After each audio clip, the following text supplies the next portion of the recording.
Let me take a start. अस्सलाम वालेकुम sir, myself Mohammad Abdul Hafeez. जी वालेकुम सलाम हफीज साहब, वेलकम। जी मैं डॉक्टर मोहम्मद असलम असदी, चेयरमैन इस वक्त आपसे मुखातिब हूँ और हमारा जो आज का पर्पस है ऑनलाइन सेशन का, वो आप सब जानते हैं कि लेक्चरशिप की प्रिपरेशन है टेस्ट की, जो कि पीपीएससी के थ्रू होने हैं। आज की इस ऑनलाइन सेशन का मेरा जो पर्पस होगा ना, वो ये नहीं है कि आप क्वेश्चन रटें, में रखिएगा। मैं म्यूट करने लगा हूँ जरा तमाम लोगों को, ताकि आप सुने जो आवाज है इको ना है उसमें। जी, तो पर्पस हमारा ये नहीं होगा कि आप क्वेश्चंस को रटें। मेरी कोशिश ये होगी कि आप कंसेप्चुअली इस क्वेश्चन को समझें, ताकि अगर आपसे कोई डिफरेंट टाइप के क्वेश्चन पूछे जाते हैं एग्जाम के अंदर, तो आप इस काबिल हों कि आप उनके राइटली आंसर कर सकें। ठीक है, और कुछ मैंने सैम्पल क्वेश्चन अभी आपके सामने मैं रखूंगा, साथ साथ उनको एक्सप्लेन भी करूंगा, चूंकि हमारा ये पहला सेशन है। टोटल आपने प्रोग्राम देखा होगा कि मैंने सारे जो ये है लेआउट, उसको इस तरह डिजाइन किया कि टोटल 10 सेशन रखे हैं, और वो तरतीब मैंने दे दी है ऑनलाइन। वो इंशाल्लाह आपको मिल भी जाएगी, और ग्रेजुअली मैं प्लान भी करता रहूंगा कि अगला सेशन कब होगा, तो आप लोगों से रब्ता रहेगा उस हवाले से। तो चूंकि जूम का सेशन जो लिमिटेड टाइम के साथ होता है, तो मैं टाइम ज़ाया किए बगैर स्टार्ट करने लगा हूँ। इंशाल्लाह उम्मीद है कि आप लोगों को समझ भी आएगा और फ्रूटफुल भी होगा। ठीक है, अगर आप समझें, आपको एक दफ़ा मैं आपको वेकअप कॉल दूंगा, ताकि मुझे अंदाज़ा हो जाए कि आपको सुनने में या देखने में इशू तो नहीं आ रहा। जी, पहले एक दफ़ा मुझे बता दें तमाम को, जो पहली स्क्रीन है इसकी, वो नज़र आ रही है तमाम लोगों के लिए? इसकी स्क्रीन ट्रेनिंग की सर आ रही है? Yes, okay okay fine. Now fine, ठीक है, ठीक है, थैंक यू। तो अब हम आगे बढ़ते हैं और देखते हैं कि हम इसको लेके चलेंगे सेशन को।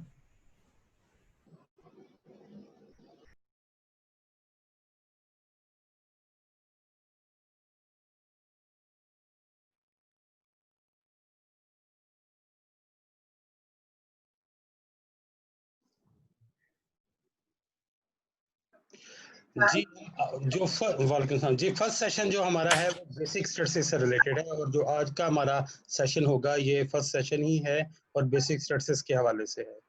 इसमें टोटल मैंने 35 क्वेश्चंस डिज़ाइन किए हैं, और उन क्वेश्चन को हम 1 बाय 1 देखेंगे भी, और उनके आंसर भी हम तलाश करेंगे कि आंसर क्या है, और ताकि आप उनको समझ सकें, अगर एग्जाम में ऐसे कोई क्वेश्चन आए तो आप आसानी से उनको हैंडल कर सकें। जी, question number 1, statistical results are A, absolutely correct, B, not true, C, true on average, and D, universally true. So you should keep in mind that statistical results are true on average. जो statistics है basically ये base ही average के ऊपर करती है। जो results हमारे होते हैं, जो हम डाटा गैदर करते हैं, और उसमें रिजल्ट की जो इम्प्लीकेशंस होती हैं, वो बेस करती हैं एवरेज वैल्यूज के ऊपर। तो हम ये कह सकते हैं कि जो स्टैटिस्टिकल रिजल्ट्स होते हैं, they are true on average. They may or may not be true, ये भी ध्यान में रखें। स्टैटिस्टिकल रिजल्ट जरूरी नहीं हमेशा ठीक ही हों, लेकिन इनकी जो अगर हम इंटरप्रिटेशन देते हैं, तो हम ये कहते हैं कि ये ट्रू होते हैं ऑन एवरेज। अब देखें, इस क्वेश्चन में जो ट्रिक है, जो बात समझने वाली है, वो ये है कि जरूरी नहीं एग्जाम में यही क्वेश्चन आए। ये क्वेश्चन आपसे वाइवा में भी पूछा जा सकता है, किसी इंटरव्यू में भी पूछा जा सकता है, किसी और लेवल पे भी ऐसा कोई क्वेश्चन आपके सामने आ सकता है। आपने एसेंस समझना है इस क्वेश्चन का, वो क्या है कि जितनी भी स्टैटिस्टिक्स हम अप्लाई करते हैं, जो रिजल्ट्स हम प्रोवाइड करते हैं, जनरली वो एवरेज बेस्ड रिजल्ट होते हैं। ठीक है, तो statistical results are true on average.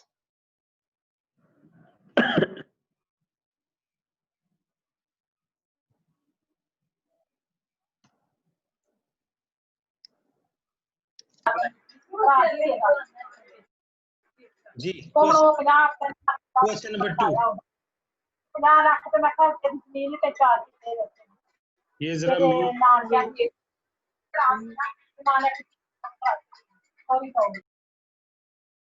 मैं म्यूट कर रहा हूँ वैसे साथ साथ, लेकिन अगर आप कोशिश करें अपने माइक को म्यूट ही रखें, ठीक है, वो माइक उसमें। अच्छा, which mean is affected by the extreme values? कौन सा मीन ऐसा है जो एक्सट्रीम वैल्यू से अफेक्ट होता है ज्यादा? तो देखें जरा ऑप्शन क्या है हमारे पास। ऑप्शन है geometric mean, harmonic mean, arithmetic mean और ट्रिम्ड मीन। तो इसमें जो है वो है अरिथमेटिक मीन। और इसमें अरिथमेटिक के गलत लिखे आ रहे हैं। Arithmetic mean is affected by extreme values. ठीक है, अगर डाटा के अंदर एक्सट्रीमली स्मॉल या लार्ज वैल्यूज होगी, ये अपने माइक काइंडली बंद कीजिएगा, मैं कर रहा हूँ लेकिन उसके बावजूद कुछ बच्चों, कुछ पार्टिसिपेंट्स के माइक्स जो है वो ट्रबल क्रिएट करेंगे फिर। ठीक है, कोशिश करें कि माइक जो है अपने म्यूट ही रखें। अच्छा, उसके बाद इस बात को भी आप समझें कि एवरेजेस में से कौन सी एवरेज ऐसी है जो कि अफेक्ट होती है एक्सट्रीम वैल्यू से। तो आप ज़हन में रखें कि अरिथमेटिक मीन ऐसा मीन है जो कि एक्सट्रीम वैल्यू से हाईली अफेक्टेड है।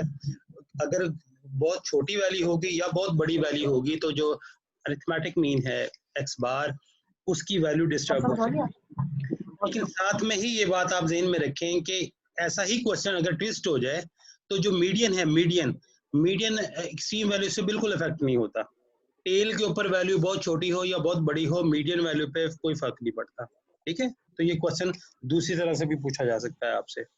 डस्टिंग भी कर देना था। Question number 3, sum of absolute deviations about median is 0,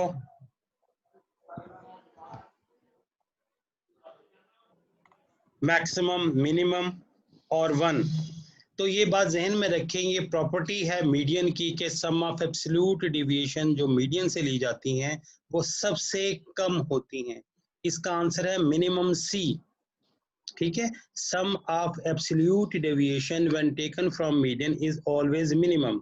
इसी के साथ एक और पॉइंट भी नोट रखें, अगर आप स्क्वायर्ड डेविएशन लेंगे तो स्क्वायर्ड डेविएशन मीन से मिनिमम होती हैं, यानी कि summation x minus x bar square, ये क्वांटिटी मिनिमम होती है जब आप यहाँ पर x बार लें।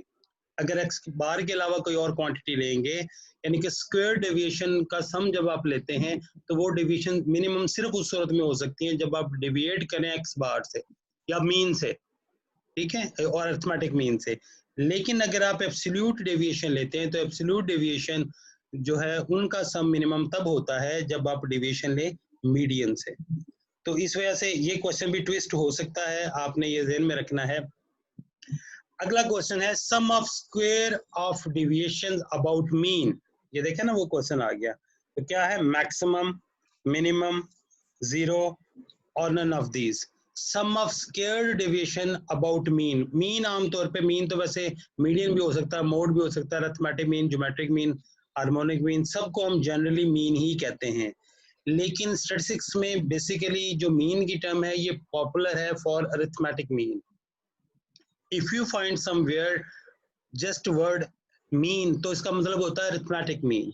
तो अरिथमेटिक मीन के भी मैंने जैसे बताया आपको, sum of squared of deviation about arithmetic mean is always minimum. Absolute median से मिनिमम और स्क्वायर्ड डेविएशन मीन से minimum. Question number 5, if a constant value 5 is subtracted from each observation of a set, the variance is। ये question किसी भी form में पूछा जा सकता है। यहाँ तो 5 लिखा हुआ है ना, जरूरी नहीं 5 हो, यहाँ हो सकता है C हो, यहाँ हो सकता है A हो, कुछ और लिखा हो। एसेंस क्या है इस क्वेश्चन की? एसेंस ये है कि अगर किसी वेरिएबल के अंदर आप किसी कांस्टेंट को ऐड करेंगे या सब्ट्रैक्ट करेंगे तो वेरिएंस पे क्या फर्क पड़ेगा। तो ज़हन में रखें, वेरिएंस जो होता है ये ओरिजिन फ्री होता है। अगर आप इसमें कोई कांस्टेंट ऐड करें या सब्ट्रैक्ट करें, वेरिएंस पे कोई फर्क नहीं पड़ता। ठीक है, तो वेरिएंस पे कोई फर्क नहीं पड़ेगा अगर आप इसमें कोई कांस्टेंट ऐड करें या सब्ट्रैक्ट करें। ठीक है, तो आप देखें ऑप्शन क्या है, reduced by 5, reduced by 25, unaltered और इंक्रीज्ड बाय 25। तो यहाँ राइट आंसर क्या होगा, सी ऑप्शन, अनअल्टर्ड, अनचेंज्ड, यानी कि वेरिएंस पे कोई फर्क नहीं पड़ने लगा, आप इसमें कोई कांस्टेंट ऐड करें या सब्ट्रैक्ट करें। Question number 6, which measure of dispersion ensures highest degree of reliability. कौन सी मेजर ऑफ डिस्पर्शन ऐसी है जिसकी रिलायबिलिटी हाईएस्ट है। ठीक है। रिलायबिलिटी एक टर्म है, फिर कभी मौका मिला तो इंशाल्लाह मैं उस पर बात करूंगा। ये जो क्वेश्चन है ये रिलेट करता है properties of measures of dispersion. ठीक है, आपने ये समझना है, एक की पॉइंट ध्यान में रखे, जो बेस्ट मेजर ऑफ डिस्पर्शन है एवर वो स्टैंडर्ड डिविएशन है। ठीक है, जो बेस्ट मेजर है डिस्पर्शन की वो स्टैंडर्ड डिविएशन है। स्टैंडर्ड डिविएशन ही ऐसी मेजर है जो सबसे टॉप पे है रैंकिंग में। अगर आप कोई बेसिक स्टैटिस्टिक्स की बुक पढ़ेंगे तो आपको मेजर ऑफ डिस्पर्शन की प्रॉपर्टीज नजर आएंगी। वो बहुत सारी प्रॉपर्टीज हैं, जिसमें से जैसे अभी वो sum of square deviation from mean is 0, ये भी एक प्रॉपर्टी है। इसके अलावा कुछ है। तो बहरहाल यहाँ ऑप्शन क्या आ रही है, range, mean deviation, quartile deviation और आखिर में है स्टैंडर्ड डेविएशन। तो राइट आंसर क्या है इसका, स्टैंडर्ड डेविएशन। ठीक है, बाद का इंटरव्यू में ये भी क्वेश्चन पूछा जाता है कि हम वेरिएंस इस्तेमाल करें कि स्टैंडर्ड डेविएशन इस्तेमाल करें। तो जहन में रखें कि जो एक्चुअल मेजर ऑफ डिस्पर्शन है वो स्टैंडर्ड डेविएशन है। स्टैंडर्ड डेविएशन चूंकि स्क्वायर रूट है वेरिएंस क्वांटिटी का, तो that's why you need to find variance first, then you will be able to calculate standard deviation. अब देखेंगे वेरिएंस क्या है। वेरिएंस बेसिकली एवरेज है। अब आप ये देखेंगे वेरिएंस एवरेज कैसे होगी। वेरिएंस एवरेज है स्क्वायर्ड डेविएशन की, when squared deviations are taken from mean, यानी कि अरिथमेटिक मीन। तो वेरिएंस जो होता है ये एवरेज है स्क्वायर्ड डेविएशन की तरह। वेरिएंस का फार्मूला रिकॉल करें, summation x minus x bar square over n। तो x माइनस एक्स बार क्या है, डेविएशन फ्रॉम मीन। जब आप इसका स्क्वायर करते हैं तो स्क्वायर डेविएशन, तो स्क्वायर डेविएशन को आप सम अप करके टोटल ऑब्जर्वेशन पे डिवाइड कर देते हैं, तो इस तरीके से आपको वेरिएंस मिलता है। अब चूंकि डिवीजन स्क्वायर्ड हो रही होती हैं तो आपने इसको ओरिजिनल स्क्वायर पे वापस लाना है। That's why we need to take square root of variance, जो कि हमें मिलता है स्टैंडर्ड डिविएशन की फॉर्म में, राइट। इस वजह से जब आप यूनिट बताते हैं, से फॉर एग्जांपल आपने वेट कैलकुलेट किया हुआ है मुख्तलिफ एडल्ट्स का, और उसके बाद आप उसका वेरिएंस निकाल रहे हैं, तो आपको जो आंसर मिलेगा वेरिएंस का, से फॉर एग्जांपल वेरिएंस है 16, तो इसका जो वेरिएंस का स्केल हो जाएगा वो हो जाएगा 16, सॉरी यूनिट, वो हो जाएगा 16 स्क्वायर। ठीक है ना, किलोग्राम स्क्वायर, 16 kg स्क्वायर। आप इसे ओरिजिनल पे लेके आएंगे तो आपको स्क्वायर रूट लेना पड़ेगा। तो फिर कभी मौका मिलेगा इंशाल्लाह मैं डिटेल पे बात करूंगा इस पॉइंट से भी। Then question number 7, data classified by attributes are called. Attribute क्या होते हैं, वेरी इंपॉर्टेंट क्वेश्चन है, ये भी आपसे वाइवा में भी पूछा जा सकता है। जितने वेरिएबल आप ऑब्जर्व करते हैं आपके सामने होते हैं, because in statistics we always deal with variables. तो जितने वेरिएबल हम ऑब्जर्व करते हैं ये आमतौर पे दो मेजर कैटेगरी में डिवाइड हो जाते हैं। एक को हम कहते हैं क्वांटिटेटिव और एक कहलाता है क्वालिटेटिव। ठीक है, जो ऑब्जर्वेटरी वेरिएबल होता है यानी कि ऑब्जर्वेशन पे बेस करता है वो क्वालिटेटिव कहलाता है, और उसी की एक ब्रांच को हम कहते हैं एट्रीब्यूट। ठीक है, तो एट्रीब्यूट क्या है, जैसा कि कंप्लेक्शन, जैसा कि किसी का मजहब, जैसा कि जेंडर, जैसा कि लैंग्वेज, ये सारे क्या हैं, एट्रीब्यूट्स हैं। वैसे एट्रीब्यूट एक जनरल वर्ड है, ये ध्यान में रखिएगा। अगर आप स्टैटिस्टिक्स से निकल के एट्रीब्यूट की टर्म इस्तेमाल करते हैं तो फिर एट्रीब्यूट का वो मतलब नहीं है जो हम स्टैटिस्टिक्स में इस्तेमाल करते हैं। स्टैटिस्टिक्स में एक नेचर ऑफ वेरिएबल डिफाइन करता है attribute. Qualitative data, quantitative data, ungroup data और जियोग्राफिकल डेटा। तो इसमें जो हमारा राइट आंसर होगा वो होगा ए, क्वालिटेटिव डेटा। अच्छा, यहाँ ये भी बात भी ध्यान में रखनी है आपने, जब आप ऐसे क्वेश्चन के एमसीक्यू सॉल्व कर रहे होते हैं, क्वेश्चन के आंसर दे रहे होते हैं, बाज़ का आपको ये लगता है कि एक से ज्यादा जवाब ठीक है, मतलब ए और बी ऑप्शन ठीक है, या ए और सी ऑप्शन ठीक है, या ये तीनों ठीक है, या सारे ठीक हैं। ठीक है, तो ये आंसर देते हुए आपने ध्यान रखना है कि जो मोस्ट सूटेबल आंसर है वो आंसर आपने टिक करना है। इस वजह से अक्सर इंस्ट्रक्शन दी हुई होती है कि पिक और tick the most suitable answer. हो सकता है इससे ज्यादा जवाब ठीक हो, लेकिन जो मोस्ट सूटेबल आंसर होगा that would be considered as right answer. Question number 8, data about gender is type of. Gender का डाटा किस टाइप का होगा, अभी हमने बात की किस टाइप का डाटा होगा, ये क्वालिटेटिव डेटा है। ठीक है, तो देखें जरा ऑप्शन क्या आ रही है, qualitative data, categorical data, attribute data और आखिर में लिखा हुआ है ऑल। अब देखें जरा, अब अगर मैंने जल्दी में जवाब लिखा, मैंने टिक कर दिया क्वालिटेटिव डेटा, मुझे लगा जेंडर क्वालिटेटिव डेटा है, टिक भी कर दिया मैंने। जब मैंने बाकी जवाब पढ़े तो कैटेगोरिकल डेटा, मैंने कहा ओह ये तो कैटेगोरिकल डेटा भी है। उसी के बाद मैंने पढ़ा एट्रीब्यूट डेटा लिखा हुआ, ये तो एट्रीब्यूट डेटा भी है। इसका मतलब ए बी सी तीनों ठीक है। तो फिर असल आंसर क्या है? डी। डी क्या है? ऑल ए बी एंड सी। इस वजह से कभी भी हेस्टी में आप एमसीक्यू को अटेम्प्ट ना करें। अगर आपको इमीडिएटली भी पता लग जाए कि फलां ऑप्शन ठीक है, तब भी आपने बाकी जो रिमेनिंग ऑप्शंस हैं उनको जरूर पढ़ना है फाइनल टिक करने से पहले, राइट? बहुत सारे टेस्ट आप ऐसे देंगे जहां पे नेगेटिव मार्किंग भी होती है, यानी कि अगर आप क्वेश्चन गलत कर लेते हैं तो गलत करने के तो नंबर कटते ही कटते हैं, गलत अटेम्प्ट के भी नंबर कटते हैं, that is called as negative marking. ठीक है, आमतौर पे ये जो पीपीएससी के टेस्ट वगैरह आप देते हैं इसमें नेगेटिव मार्किंग नहीं होती, लेकिन बहुत सारे एनवायरनमेंट में नेगेटिव मार्किंग भी हो सकती है। तो आपने जल्दी में क्वेश्चन का आंसर नहीं देना, सारे ऑप्शन पढ़ने के बाद क्वेश्चन का आंसर आपने देना है। ठीक है, अलबत्ता क्वेश्चन पढ़ के आप जहन जरूर बना लेंगे क्या पॉसिबल आंसर हो सकता है। Then question number 9, the measures of dispersion are changed by the change of, देखते हैं क्या ऑप्शन है, scale, origin, unit, none of these. Measure of dispersion कैसे चेंज, क्या चीज को चेंज करने से चेंज होती है? देखिए, अगर आप किसी वेरिएबल का ओरिजिन चेंज कर दें, यानी कि उसमें कोई क्वांटिटी ऐड या सब्ट्रैक्ट कर दें तो ओरिजिन चेंज हो जाता है। ठीक है, उस सूरत में मेजर ऑफ डिस्पर्शन पे कोई फर्क नहीं पड़ता। ये मैंने जैसे बात पहले भी बताई थी आपको। स्केल अगर आप आसानी के लिए यूं समझ लें कि आप उसे रीस्केलिंग कर रहे हैं, किसी कांस्टेंट से आप डिवाइड या मल्टीप्लाई कर रहे हैं, उस सूरत में मेजर ऑफ डिस्पर्शन पे फर्क पड़ता है। ठीक है, यूनिट का भी मेजर ऑफ डिस्पर्शन पे कोई फर्क नहीं पड़ता। So the right answer is a. The appropriate average for calculating average percentage increase in population। ये आमतौर पे ऐसा क्वेश्चन आपसे इंटरव्यू में भी पूछा जाता है कि अगर पॉपुलेशन हो, उसका ग्रोथ रेट हो, प्रॉफिट का ग्रोथ रेट हो, इंक्रीज इन प्रॉफिट हो, डिक्रीज इन प्रॉफिट हो, शेयर प्राइसिंग हो, इनमें कौन सी एवरेज इस्तेमाल होती है? तो जहां परसेंटेज रेट या रेशो आप फेस कर रहे होते हैं, वहां पे जो एवरेज कैलकुलेट होती है, एप्रोप्रिएट एवरेज, वो होती है ज्योमेट्रिक मीन। ठीक है, तो इसका क्या जवाब होना चाहिए? Geometric mean. Let's see the options, arithmetic mean, harmonic mean, mode, और फाइनल ऑप्शन है ज्योमेट्रिक मीन। हो सकता है ऑप्शन ऐसी हो, फाइनल ऑप्शन में लिखा हुआ नन ऑफ दीज, यानी कि ज्योमेट्रिक मीन सिरे से ही ना हो। अगर ज्योमेट्रिक मीन नहीं भी होगा तब भी आपने क्या करना है, अगर वो ऑप्शन आपने सेलेक्ट करनी है जिसमें लिखा होगा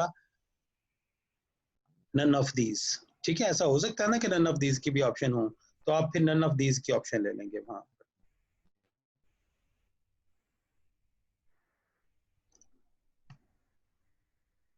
Then question number 11, when mean, median and mode are identical, the distribution is called, हम सबको पता है, बड़ा आसान सा क्वेश्चन है, मीन मीडियन मोड बराबर हो तो डिस्ट्रीब्यूशन क्या होती है? सिमेट्रिक होती है। तो let's see what are the answers. Positively skewed, negatively skewed, normal distribution, symmetric distribution. अब आप देखें यहाँ पे आप कंफ्यूज हो सकते हैं, ऐसे किसी क्वेश्चन में, ऐसे किसी क्वेश्चन में आप कंफ्यूज हो सकते हैं, क्योंकि आपको ये पता है कि नॉर्मल डिस्ट्रीब्यूशन का भी मीन मीडियन मोड बराबर होता है और नॉर्मल सिमेट्रिक भी है। तो यहाँ सही जवाब क्या नॉर्मल डिस्ट्रीब्यूशन है क्या सिमेट्रिक डिस्ट्रीब्यूशन है? ठीक है, इस चीज को आपने अच्छे तरीके से अंडरस्टैंड करना है इस क्वेश्चन को। इसका जो सही जवाब है वो सिमेट्रिक डिस्ट्रीब्यूशन है, because normal distribution is an example of symmetric distribution. इसका जेनेरिक यानी कि टॉप लेवल जो आंसर है वो सिमेट्रिक डिस्ट्रीब्यूशन है। अब हर सिमेट्रिक डिस्ट्रीब्यूशन नॉर्मल तो नहीं होती, बहुत सारी ऐसी सिमेट्रिक डिस्ट्रीब्यूशन है जो नॉर्मल नहीं है, जैसे कि टी डिस्ट्रीब्यूशन, टी भी सिमेट्रिक है, टी नॉर्मल नहीं है। ठीक है, इस वजह से आपका जो जो जवाब है, जवाब ये है कि मीन मीडियन मोड कब बराबर होते हैं किसी डिस्ट्रीब्यूशन के लिए, तो वो सिमेट्रिक है। नॉर्मल में भी ऐसा ही होता है, लेकिन इसका जो जनरल आंसर है वो नॉर्मल नहीं है, इसका जनरल आंसर क्या है? सिमेट्रिक डिस्ट्रीब्यूशन है। ठीक है, question number 12, the extreme values in negatively skewed distribution lie in the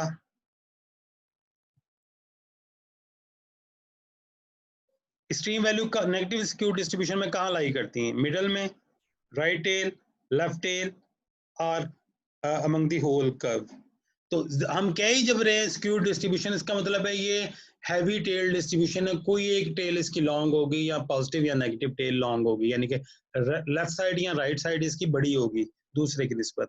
तो अगर वो नेगेटिव स्क्यूड है तो इसका मतलब है लेफ्ट साइड ज्यादा लंबी होगी। तो वैल्यू जो एक्सट्रीम वैल्यू लाई करेंगे, किधर लाई करेंगी वो? जी बिल्कुल ठीक है, ठीक है, किधर लाई करेंगी? लेफ्ट टेल पे। Question number 13, a set of values is said to be relatively uniform. A set of values is said to be relatively uniform if it has high dispersion, zero dispersion, little dispersion और negative dispersion. पहली बात तो यहाँ पे ये समझें, sorry, पहली बात तो आप यहाँ पे ये समझें, नेगेटिव डिस्पर्शन का कोई कॉन्सेप्ट नहीं है, राइट? अब आपके पीछे तीन ऑप्शन है, हाई डिस्पर्शन, जीरो डिस्पर्शन और लिटिल डिस्पर्शन। अगर आप कहें जीरो डिस्पर्शन तो उसमें यूनिफॉर्मिटी का कॉन्सेप्ट 100% होगा, क्योंकि जीरो डिस्पर्शन का मतलब यह है कि तमाम वैल्यूज एक जैसी हैं। तो अल्टीमेटली इसका जवाब क्या आएगा? Little dispersion. ठीक है, जितनी डिस्पर्शन कम होती है उतनी वैल्यूज आपस में क्या होती हैं? यूनिफॉर्मली डिस्ट्रीब्यूटेड होती हैं। Question number 14, if each observation of a set is divided by 10, the standard deviation of new observation is. अब देखें, ये वैसा ही क्वेश्चन है जैसे मैंने आपको स्केल वाला क्वेश्चन बताया था या किसी कांस्टेंट वाला बताया था। तो आप सिंपल बात ध्यान में रखें, अगर आप किसी वेरिएबल को मल्टीप्लाई करेंगे या डिवाइड करेंगे, एक ही बात होगी, किसी कांस्टेंट से, तो वेरिएंस पे या स्टैंडर्ड डेविएशन पे फर्क पड़ता है। अब हम देखते हैं कि क्या फर्क पड़ता है। 1/10 of the standard deviation of original observation, 1/100th of standard deviation of original observation not changed, और 10 times of standard deviation। इसको भी भाग के आपने इसका जवाब नहीं दे देना। देखिए, अगर आपके पास एक वेरिएबल x है, x का वेरिएंस क्या होगा? एक वेरिएंस क्या लें आप? v। तो 10x का वेरिएंस क्या होगा? 10x का वेरिएंस क्या होगा? 100 into v। अगर आप स्टैंडर्ड डेविएशन लेंगे तो 10 into v, v का स्क्वायर रूट, 10 into v का स्क्वायर रूट। इसका मतलब है 10 टाइम फर्क पड़ रहा है अगर आप मल्टीप्लाई करते हैं। इसी तरह अगर आप डिवाइड करते हैं तो 10 टाइम डिक्रीज हो जाता है। A is the right answer. ठीक है, तो क्वेश्चन की फिलॉसफी को आपने जरूर अंडरस्टैंड करना है, क्योंकि यही पर्पज है। Harmonic mean gives more weightage to. Harmonic mean ऐसा मीन है जो कि तमाम वैल्यूज को इक्वल वेट नहीं देता, बल्कि जो छोटी वैल्यूज होती हैं, छोटी ऑब्जर्वेशन होती है, उनको ज्यादा वेट देता है। तो स्मॉल वैल्यूज को ज्यादा वेट देता है। ठीक है, ये प्रॉपर्टी है हार्मोनिक मीन की कि हार्मोनिक मीन स्मॉलर जो वैल्यूज होती है उनको ज्यादा वेट देता है। A is the right answer. Question number 16, the correct general relationship among arithmetic mean, geometric mean and harmonic mean is. ये भी मीन की प्रॉपर्टीज हैं। आप एक बात ध्यान में रखें कि arithmetic mean generally geometric mean से ज्यादा होता है और geometric mean generally harmonic mean से ज्यादा होता है। तो डी वाला रिलेशनशिप जनरली एग्जिस्ट करता है कि अगर एक ही डेटा सेट हो और आप उसमें तीनों मीन निकालें, अरिथमेटिक मीन, ज्योमेट्रिक मीन और harmonic mean, generally arithmetic mean सबसे बड़ी वैल्यू निकलेगी, ज्योमेट्रिक मीन उससे छोटी और हार्मोनिक मीन सबसे छोटी वैल्यू निकलेगी। D will be the right answer. Question number 17, Which of the following measures is relative measure of dispersion? इनमें से कौन सी relative measure of dispersion है? आप जब measure of dispersion पढ़ते हैं तो उसमें एक कॉन्सेप्ट है relative measure का और एक कॉन्सेप्ट है absolute measure का।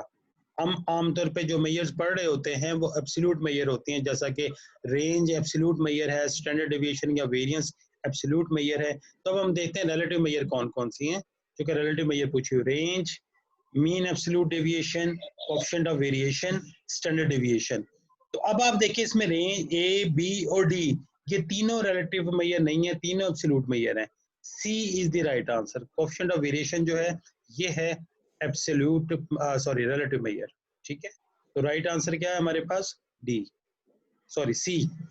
Coefficient of variation is the right answer. Question number 18, when the observations are equally weighted, the most suitable measurement of center tendency is। Again इसका लॉजिक आप समझें कि आप अरिथमेटिक मीन अप्लाई ही कब करते हैं, जब तमाम ऑब्जर्वेशन इक्वली वेटेड होती हैं, किसी ऑब्जर्वेशन को कम या किसी को आप ज्यादा वेट नहीं देते, उस वक्त हम अरिथमेटिक मीन अप्लाई करते हैं। तो मोस्ट सूटेबल ऑप्शन क्या है, अरिथमेटिक मीन, अगर ऑब्जर्वेशन इक्वली वेटेड हो तो ये अरिथमेटिक मीन की प्रॉपर्टी है, ठीक है। So A is the right answer. Question number 19.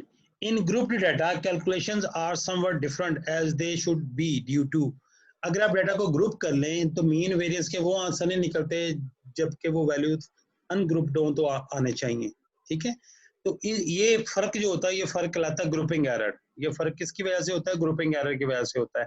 आपको पता ना, जब आप क्लास फ्रीक्वेंसी लिखने लगते हैं तो क्लासेस बना के आप फ्रीक्वेंसी लिखते हैं, तो वो फ्रीक्वेंसी सेंट्रल पॉइंट के लिए बेसिकली एग्जिस्ट कर रही होती है जब आप ग्रुप डाटा का मीन या वेरिएंस कैलकुलेट करते हैं।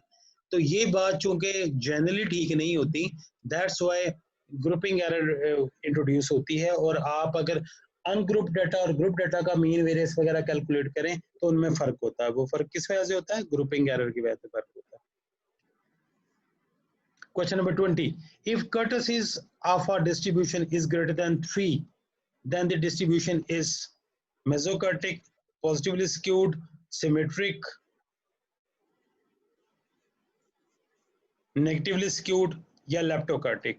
तो leptokurtic is the right answer. अगर कर्टसिस की वैल्यू 3 से ग्रेटर है तो लेप्टोकर्टिक वो डिस्ट्रीब्यूशन होगी। क्वेश्चन नंबर 21, ये फिर वेरिएंस की प्रॉपर्टी से रिलेटेड है कि if variance of 2x - 4 equal to 25, ऐसे कुछ क्वेश्चन आपको टेस्ट में आ सकते हैं जिसमें लिटिल बिट कैलकुलेशन चाहिए हो आपको। वेरिएंस ऑफ y है 9, x और y इंडिपेंडेंट है, तो अब आपने ये बताना है कि वेरिएंस ऑफ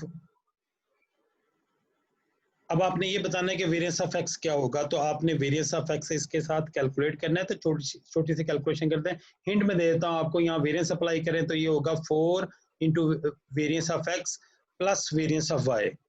तो आप कैलकुलेशन कर लें यहाँ, तो आपको आंसर मिल जाएगा 4 into variance of x plus variance of y है 9, ये इधर चला जाएगा तो ये 16 आ जाएगा। 16 को 4 पे डिवाइड करेंगे तो 4 आंसर आएगा, तो इसका बी आंसर होगा 4, ठीक है। Question number 22, which one is not variable measured on nominal scale. कौन सा वेरिएबल नॉमिनल स्केल पे मेजर नहीं हुआ, जेंडर ये नॉमिनल स्केल है, ब्लड ग्रुप नॉमिनल स्केल है, कास्ट ये भी नॉमिनल स्केल है, age categorized by young, middle and old. अब इनको चूंकि आपने रिलेशन दे दिया है यंग, मिडिल, ओल्ड का, तो ये नॉमिनल स्केल नहीं है, तो D is the right answer. Question number 23, which of the following statement is not for bar chart। कौन सी स्टेटमेंट बार चार्ट के लिए नहीं है। ऐसे क्वेश्चन जिनमें नॉट लिखा होता है उसमें आपने थोड़ा सा कीन होता है, ये ट्रिकी क्वेश्चन होते हैं, ये आप तब भी आंसर कर सकते हैं अगर आपको जवाब सही ना भी पता हो। देखें जरा कैसे, ठीक है। इसमें अब ऑप्शन क्या दिए हुए हैं, it can be used to display categorical data, it should be drawn without gaps between bars, the bars can be drawn vertically or horizontally, it can also be used to display data which have not symmetric distribution। तो bar chart का symmetric non symmetric से कोई ताल्लुक नहीं है, vertical bar chart या horizontal bar chart भी बन सकते हैं, कैटेगोरिकल डाटा का भी बार चार्ट आप बना सकते हैं काउंट करके, काउंट डेटा देके। तो एक ही ऑप्शन बच जाती है B, it should be drawn without gaps, तो B is the right option. Time हमारे पास शॉर्ट होता जा रहा है। अच्छा, which of the following statement is not for median, it is useful summary measure about centre tendency. और उसके बाद क्या है जी, बिल्कुल ये है, हमने तो ये बताना है कि नहीं हो। It is a good measure of the spread of data as it tells how many observation are below or above the mean median value. अच्छा, नेक्स्ट ऑप्शन क्या है, it is greater than arithmetic mean when the data are skewed। अच्छा, उसके बाद value क्या है, it is not influenced by outliers। तो इनमें आपने सोचना है कि कौन सी ऐसी पॉइंट है जो कि मीडियन से रिलेट नहीं करता, आउटलायर से इन्फ्लुएंस नहीं होता, ये रिलेट करता है उससे। ग्रेटर देन अर्थ में ये भी बात ठीक है, it is a good measure of spread, ये मेजर ऑफ स्प्रेड नहीं है, ठीक है। तो B is the right answer. अच्छा, if 10% of each value is added to a variable then the geometric mean is increased by, इसका plane answer है कि ज्योमेट्रिक मीन उसी रेट या परसेंटेज से इंक्रीज होगा जिससे आप वैल्यू इंक्रीज करेंगे। तो 10 का राइट आंसर है, A is the right answer. आपको कोई कैलकुलेशन करने की जरूरत ही नहीं है। जो वैल्यूज की अपना जो वैल्यूज होंगी, जिस परसेंटेज से वैल्यू इंक्रीज या डिक्रीज करेंगी उसी परसेंटेज से ज्योमेट्रिक मीन में फर्क पड़ेगा। तो 10% अगर वहां होगा तो इधर भी 10% ही होगा। ठीक है, इनमें कैलकुलेशन करने की जरूरत नहीं है आपको। If y is equal to x plus minus C then the mean deviation, कोई भी डिस्पर्शन जो होती है उसको वो कांस्टेंट से अफेक्ट नहीं होती, कांस्टेंट ऐड करें या ना करें फर्क नहीं पड़ता। तो आप देखें कि इसका राइट आंसर क्या होना चाहिए, बी। ठीक है, तो ये जवाब है, इस वजह से इनको मैं तेजी से पास कर रहा हूँ। Question number 27, if the estimated value of an item is 50 then the actual value is 60 then the relative error is, कितनी एरर हुई है, ये मुख्तलिफ आंसर इसके आ रहे हैं। ये क्वेश्चन ट्रिकी होते हैं, आप इसमें फंस जाते हैं फौरन। तो इसका कॉन्सेप्ट समझें। अगर असल वैल्यू है 60 और आपने बताई है 50, तो आप बताएं आपने फर्क कितना दिया, फर्क दिया आपने 10 का। ठीक है, असल थी 60, आपने बताई 50, 10 का फर्क है। 10 के फर्क को रिलेटिव एरर में आपने कन्वर्ट करना है। तो 10 का फर्क किसके हिसाब से, 60 के हिसाब से है। तो 10/60 इज द आंसर। तो यहाँ से ढूंढा जरा 10/60 कहाँ बनता है। तो 10/60 यानी कि 10/60, वो आंसर आपका आता है बी के लिए। तो 0.167 इज द राइट आंसर, यहाँ 0.16 लिखा हुआ है। Question number 28, for the mid values given below, ये कुछ वैल्यू दी हैं, the first class of the distribution is, ये आपने बताना। इसका वैसे सिंपल आंसर होता है, थोड़ा सा इस पे आप गौर करेंगे तो आप इसका जवाब दे पाएंगे। क्योंकि टाइम शॉर्ट है तो मैं इस स्लाइड को पास कर रहा हूँ, ये ट्रिकी नहीं है। Ogive curve occurs for, ogive किसके लिए बनाया जाता है। ओजाइव बेसिकली होता है क्यूमुलेटिव फ्रीक्वेंसी का ग्राफ। तो ये किसी पॉइंट से लेस देन की जो डिस्ट्रीब्यूशन है उसके लिए होता है, इस वजह से लेस देन टाइप डिस्ट्रीब्यूशन के लिए ओजाइव कर्व बनती है। ठीक है, question number 30, when the values are large in magnitude, chronological series and variation amongst the values is small, graph is better draw by choosing, कैसे ग्राफ को better आप choose कर ड्रॉ कर सकते हैं। इसका मतलब ये है कि अगर आपके डाटा सेट में बहुत बड़ी कुछ वैल्यूज हो और फिर बाद में जाके वैल्यू छोटी, जैसा मेरा डाटा सेट स्टार्ट ही हो रहा है 2000 से, फिर 2000, 2005, 2007, तो एक फॉल्स बेस लाइन हम वहां पे दे सकते हैं कि एक लाइन लगा देते हैं, मैं अभी ड्रॉ नहीं कर सकता उसको, तो फॉल्स बेस लाइंस हम इस्तेमाल करते हैं वो ग्राफ या चार्ट शो करने के लिए। 31, if each value of a series is multiplied by 10, median of the coded value, अच्छा अब आप ये देखिए, कोई भी मीन जो है अगर आप उसमें कोई वैल्यू ऐड कर दें या सब्ट्रैक्ट कर दें, मीन पे फर्क उतना ही पड़ता है। तो B is the right answer, वो भी 10 टाइम हो जाएगा। Question number 32, the average of 50 students in a bus is 20 years. When the age of conductor is included, the average is increased by 1 year. इस तरह के क्वेश्चन आ सकते हैं। The age of conductor is, conductor की as क्या होगी, यानी कि अगर 50 स्टूडेंट की एवरेज एज बताई जाए जो बस में बैठे हैं वो है 20 साल, अगर कंडक्टर की एज भी शामिल कर ली जाए तो उनकी एवरेज में 1 साल का इजाफा हो जाता है, यानी कि अब एवरेज बन जाती है 21 साल। तो ये बताएं कंडक्टर की एज कितनी है। वैसे ये ट्रिकी लगता है आपको, लेकिन ये आसान क्वेश्चन है। आपने सबसे पहले समेशन एक्स निकालना है, यानी कि 20 और 50 को मल्टीप्लाई कर दें तो ये बन जाएगा 1000। 1000 कितने स्टूडेंट के लिए है, सम 50 के लिए। अब 51 के लिए आपको एवरेज चाहिए 21, अगर आप इसे सॉल्व करेंगे तो आपके पास आंसर आएगा 71। तो 71 इज द राइट आंसर। अगर इसे दूसरे तरीके से आप देख लें कि हर स्टूडेंट की एवरेज में यानी कि एवरेज में 1 साल का फर्क पड़ गया है, तो अब इसका मतलब है एवरेज एज कितनी होगी 21, उसको शामिल करने के बाद ड्राइवर को, तो ड्राइवर को शामिल करने के बाद 21 हो गया, टोटल पार्टिसिपेंट कितने 51 हो गए। तो इस तरह भी अगर आप देखेंगे तो 50 जमा 21 71 बनेगा, तो 71 इज द राइट आंसर। ठीक है, लेकिन आप समेशन एक्स वाला फार्मूला इस्तेमाल करेंगे तो आप क्विकली जवाब दे पाएंगे इस क्वेश्चन का। Question number 33, histogram is useful to determine graphically the values of, histogram से किन की वैल्यू मिलती है हमें, मीन की, मीडियन की, मोड की, तमाम की वैल्यू हम हिस्टोग्राम से असेस कर सकते हैं। D option is true. 34, if each value of a set is divided by a constant d, the coefficient of variation will be, coefficient of variation पर फर्क नहीं पड़ता, ये बात मैंने पहले ही बताई है कि अगर आप किसी कांस्टेंट से डिवाइड या मल्टीप्लाई करेंगे तो कोई फर्क नहीं पड़ेगा।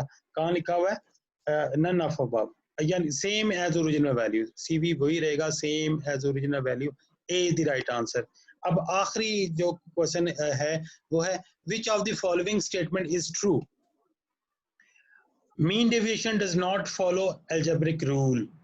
Range is crudest measure of dispersion. CV is relative measure.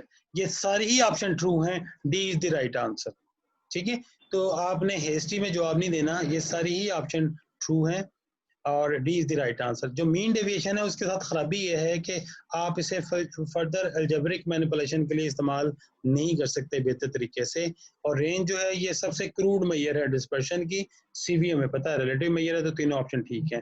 तो इस तरीके से ये थे क्वेश्चन हमारी आज के उसके। इसमें अगर आपके दिन में कोई बात हो, कोई क्वेश्चन हो, तो थोड़ा सा टाइम है अभी, आप मुझसे पूछ सकते हैं। ठीक है, और तो अपना फीडबैक भी दे सकते हैं जी। You are most welcome. और अगली दफ़ा मैं कोशिश करूंगा ज़्यादा ऑर्गेनाइज करूं ताकि इसी 40 मिनट के अंदर या कोई और मीडियम इस्तेमाल करते हुए ज़्यादा बेहतर हम चला सकें। जी, आपके ज़हन में कोई क्वेश्चन हो तो ज़रूर पूछें आप। सर इसकी वीडियो मिल गई? और ये तो अगली बात है ना यार, पहले तो ये तो हो गया ना, अगर वीडियो होगी तो वो भी मिल जाएगी। आप रेलेवेंट क्वेश्चन पूछे ना। कोई एक बंदा सोया हुआ वो देखे ही ना, वो कहे जी वीडियो आ जाएगी तो मैं वीडियो देख लूंगा। वो अब तो सेशन ले लिया ना आपने, सेशन का मतलब क्वेश्चन पूछे ना आप।